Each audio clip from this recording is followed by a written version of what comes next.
You are watching Emmanuel Tula Show from Christ Channel Network, CCN.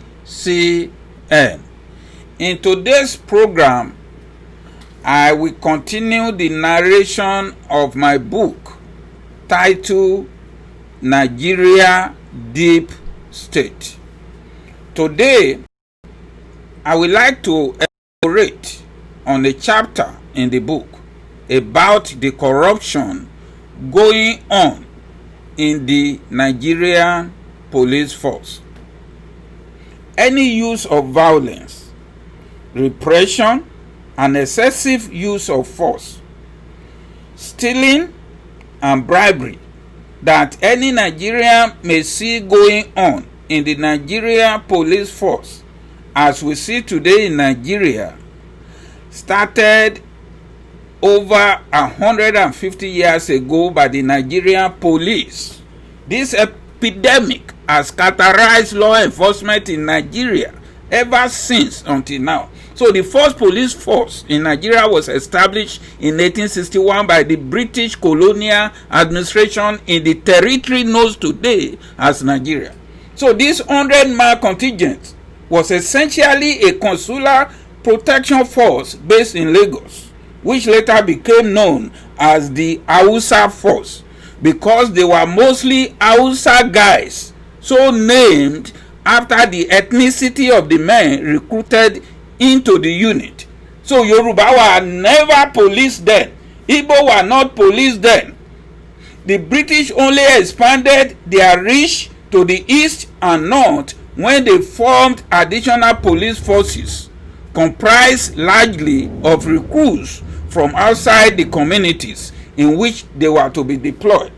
So the British will put Igbo policeman in Yoruba land and Yoruba policeman in Hausa land and bring Hausa policeman to the southwest Lagos. That was how the white guys ruled Nigeria then, and nothing seemed to have changed so much today in the year 2020. So these early forces were notorious for their abuses and general lawlessness.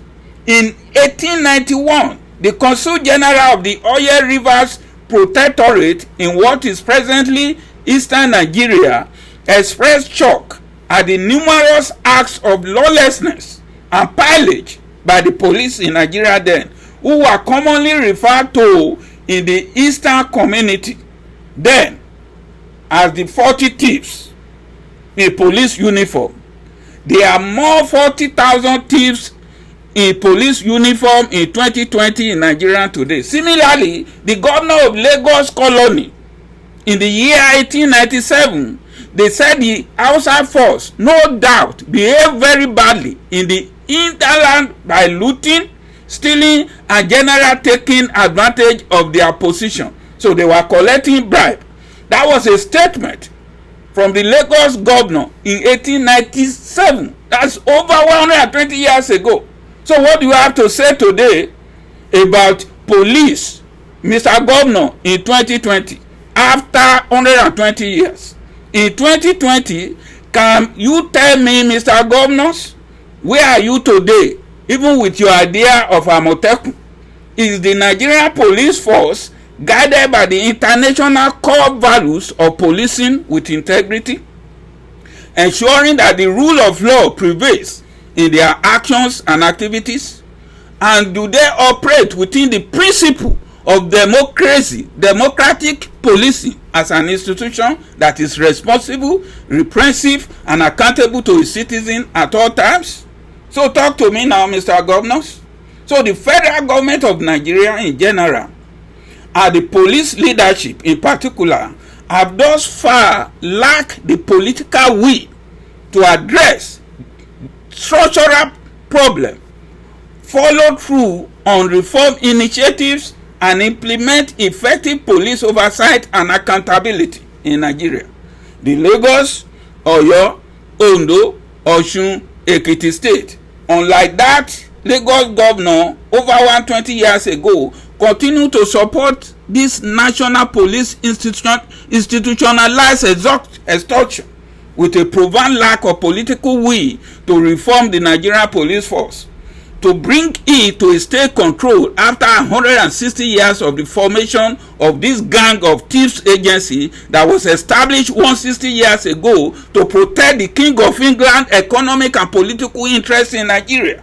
So now we are in 2020, after 160 years, the Nigerian people need a community policing that will protect their own interests in their own community. There are three major governmental agencies that is oversee the control and supervision of the Nigerian police force today. The Nigerian Police Service Commission, the Nigerian Police Council, and the Ministry of Interior. These federal government agencies in general, and the police leadership in particular, have thus far lacked the political will to address NPF structural problems. They cannot follow through on the reform initiatives and implement effective police oversight and accountability. So therefore, the time to disband the Nigeria police force is now, and be replaced by each state police department headed by a commissioner, and such commissioner will have to report to the governor of the state. And when you bring in inspector general, the inspector general has to be a civilian. So the idea of the federal government of Nigeria running the Nigerian police force is only fit to the waste paper basket of antiquity. Police corruption affects nearly every Nigerian, though it disproportionately impacts the Nigerian poor. So this is in a time of precarious economic situation. So scraping out day to day the police extortion because of the profound effects that the unlawful detention or the threat of arbitrary arrest have on the livelihood of the people is too bad. So the bribe regularly demanded by the police also represent a larger portion of the poor people's income. Moreover, many Nigerians are simply unable to pay the bribes required for the basic police processing.